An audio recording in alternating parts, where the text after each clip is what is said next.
Are the Iraqi Kurds still a wise military investment? In February 2024, Iraqi Kurdish Prime Minister Masroor Barzani visited Washington, D.C. While he was there, his press team tweeted photos and statements about meetings with senior Biden administration officials to imply endorsement. For the Barzanis, image is everything. This is why when the White House or State Department do not provide a convoy, they rent them instead for the videos they transmit home. Behind the scenes, the Barzanis are desperate, and their cachet in Washington low. President Joe Biden's national security team knows them well from previous tenure under Obama. At the time, Patriarch Masoud Barzani's temper and prickliness frustrated officials. Son and heir apparent Masroor Barzani's haughtiness toward National Security Council point man Brett McGurk against the backdrop of the 2017 independence referendum antagonized the White House further. Masroor's trip came against the backdrop of desperation about both a 25% cut in U.S. subsidies for Peshmerga salaries. The White House and State Department reduced funding as both the Barzanis and Talibanis continue to treat the Peshmerga as personal militias rather than a regional army. From the Barzani perspective, the trip was a bust. Secretary of State Antony Blinken did not affirm the military subsidies. While National Security Advisor Jake Sullivan paid lip service to sacrifices of the Peshmerga in the fight against the Islamic State, he also was publicly silent on Barzani's call for greater partnership. At the Pentagon, Barzani met with the acting No. 3, Sasha Baker. She framed the U.S. relationship with Iraqi Kurdistan through the lens of the broader U.S.-Iraq ties and insinuated concerns about the slow pace of Peshmerga reform and unification. Barzani found traction among friends in Congress for his desire for continued Peshmerga subsidies and investment. Several senators and representatives signed onto a letter by Senator Tom Cotton criticizing the White House for its reception of Iraqi Prime Minister Mohammed Shia al-Sudani, whom they depict as an apologist for if not proxy of Iran. While you invite the Iraqi Prime Minister to visit Washington, you have refused to meet with Kurdistan Prime Minister Masroor Barzani, a critical partner and the host of the most U.S. forces in the region, they wrote. While Cotton's concerns about Iranian influence in Baghdad are valid, his endorsement of Barzani is bizarre for two reasons. First, the Barzanis are both tight with Iran and promote Israel rejectionism when it suits their political purposes. When firebrand Muqtada al-Sadr introduced a bill to the Iraqi parliament making relations with Israel a capital offense, he counted on the Barzanis' parliamentary seats to push the bill through. Prior to Iranian President Ebrahim Raisi's hard landing, the Barzanis agreed to host him in Erbil. Following Raisi's death, the Barzanis sent a large delegation to his funeral. Second, little of the money or military aid that the United States provides to Iraqi Kurdistan actually goes to security. At the height of the campaign against the Islamic State, for example, the Barzanis paraded military equipment donated by the West through the heart of Erbil.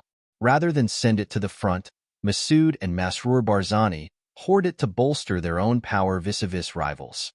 While rumors of corruption have long surrounded the Barzanis, Masoud and Masroor have always deflected these by saying they were slander and their critics lacked proof. Those days are over. When Masroor decided to ignore the Kurdistan Victims Fund lawsuit, he did not realize his own moneyman Sarwar Pedawi, currently facing his own mortality due to a cancer diagnosis, or those close to him had provided the plaintiffs with a truckload of Barzani family financial documents. The Pedawi papers, now in a guarded vault, expose more than 50 previously unknown shell corporations the Barzanis have established in the British Virgin Islands and other tax havens. It reports, for example, how defendant Muqsi Barzani, Masroor's brother, owns a British Virgin Islands holding company which owns Sylvania Fair Lakes, LLC, with a Washington, D.C. address. It in turn owns Sylvania N.C., LLC, which in turn owns real property in Mebane, North Carolina. The Pedawi papers expose Masroor as the director of Teague Holding Limited, incorporated in the British Virgin Islands. Younger brother Waisi Barzani channels his money through Barbassa Holdings Limited, also incorporated in the British Virgin Islands. Pedawi himself holds interests in several other offshore holding companies. The Pedawi papers show the Barzanis involved Americans, including a former Undersecretary of the Army, in corruption, with overwhelming evidence that the Barzanis siphoned off hundreds of millions, if not billions of dollars in aid and assistance to offshore accounts and shell corporations. The question then becomes why any member of Congress would urge greater investment in the Kurdistan regional government. There are three interrelated possibilities. Either certain senators and representatives are asleep at the switch. They listen uncritically to former U.S. government officials who lobby for Kurdish oil interests and whitewash the Barzanis. Or they believe falsely that funding Iraqi Kurds bolsters U.S. interests against Iran. In reality, the ruling Kurdish families steal that money, making dynamics worse and indirectly empowering Iranian interests. In U.S. government meetings, Masroor repeatedly asked American officials to intervene to dismiss the case, not understanding that officials had no power to do so due to judicial independence. As the Pedawi papers continue to shed light on the inner workings of the Barzani's financial networks, it is essential that not only Congress begin to audit funds provided to Iraqi Kurdistan. Pedawi's papers depict a theft and embezzlement scheme that appears to involve billions of dollars, and not only dozens of Kurdish officials but a handful of Americans as well. In a difficult region where Iranian and Turkish forces converge, Iraqi Kurdistan is hugely important. U.S. military investment can be wise, but only when the investment reaches its intended destination. Throwing good money after bad is not only an abuse of American taxpayers, but hemorrhages American strategic interests as well. Michael Rubin is a contributor to the Washington Examiner's Beltway Confidential.